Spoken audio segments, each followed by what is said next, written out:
Oi, galera! E aí, tô gostando dessas videoaulas, dessas atividades? Aposto que estão morrendo de saudade de mim, mas eu também tô de vocês, né? Apesar de que alguns ainda mandam muitas mensagens, final de semana, feriado, de madrugada, né? Sabendo que não pode, né? Mas, mesmo assim, eu ainda tô com saudade de vocês.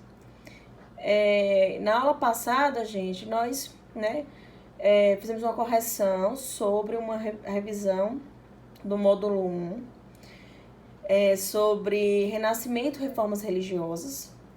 E aí a gente conclui o módulo 1. Hoje nós vamos iniciar, né, eu vou só, na verdade, fazer uma introdução ao módulo 2 e à unidade 3. A unidade 3, ela fala acerca das expedições, certo? Das navegações fora da Europa. E aí nós vamos iniciar hoje com o tema 1, falando um pouco sobre as motivações para a expansão marítima na Europa, certo? Então vai ser só uma introdução e aí semana que vem a gente conclui o tema 1.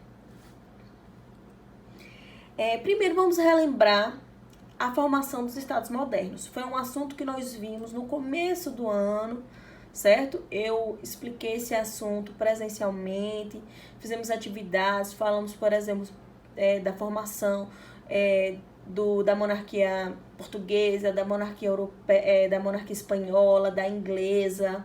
Vocês estão se recordando? Então, nós falamos sobre isso, mas vamos só revisar, né, que depois da crise do feudalismo, o que a gente percebeu, né, o que aconteceu na Europa foram transformações tanto econômicas como políticas e sociais.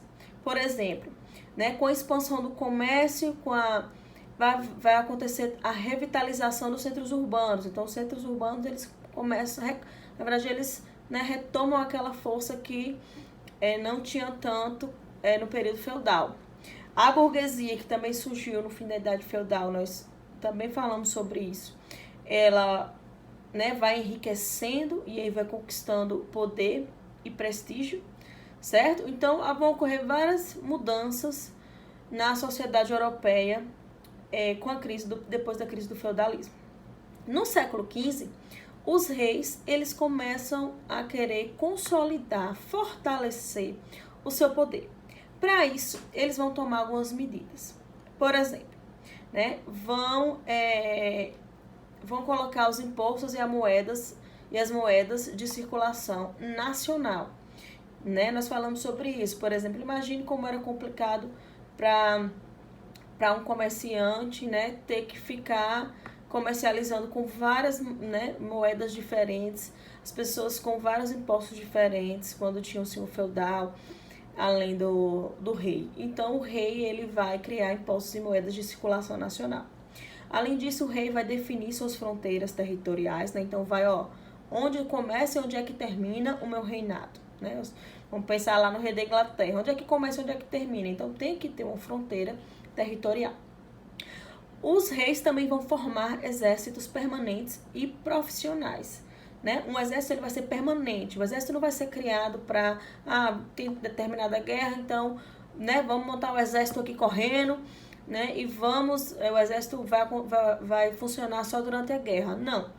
A partir desse momento, o exército vai ser permanente e vai ser profissional, porque as pessoas elas vão ter cargos, né, no exército. O exército é formado por cargos e tem uma hierarquia. Então, tem o general, tem o cabo, tem o soldado. Então, vai ter uma hierarquia nesse exército. O exército passa a ser profissional. E também, para o reinado existir, o Estado existir, também precisa o quê? De funcionários, né? Para cuidar da parte burocrática, da parte administrativa do reino. Então, para sustentar esses funcionários, para poder também manter o luxo da corte, era preciso o quê? Muito dinheiro, certo? E aí as monarquias, elas vão adotar um conjunto de medidas que ficou conhecido, né, recebeu o nome de mercantilismo. Vocês fizeram uma pesquisa sobre esse tema E então, todo mundo, né, todos os meus alunos da Marte, Saturno e Júpiter, eu sei que todo mundo deve estar sabendo demais sobre o que é mercantilismo. Mas ainda assim, vamos falar um pouco sobre as principais medidas, né, do mercantilismo. A primeira delas, o metalismo. O que é isso?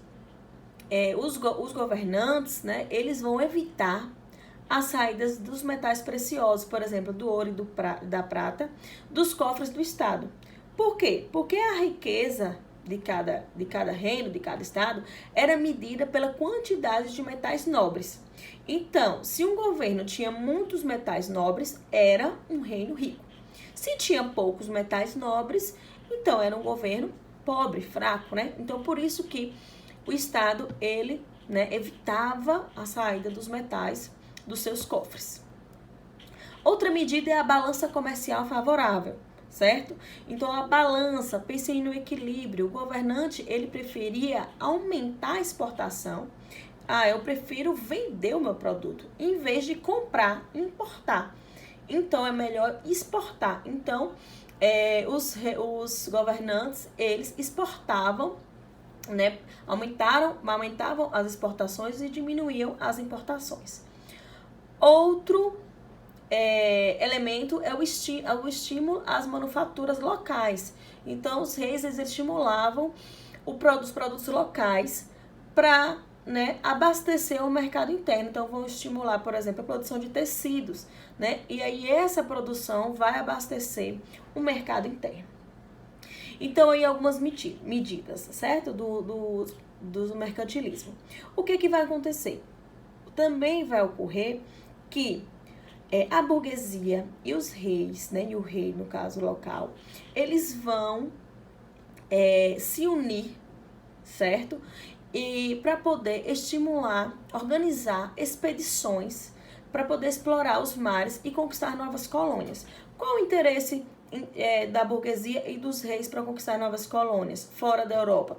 Porque nessas novas colônias eles queriam encontrar produtos valiosos, como, por exemplo, especiarias e metais preciosos, como ouro e prata, né? Daí esse interesse em organizar expedições.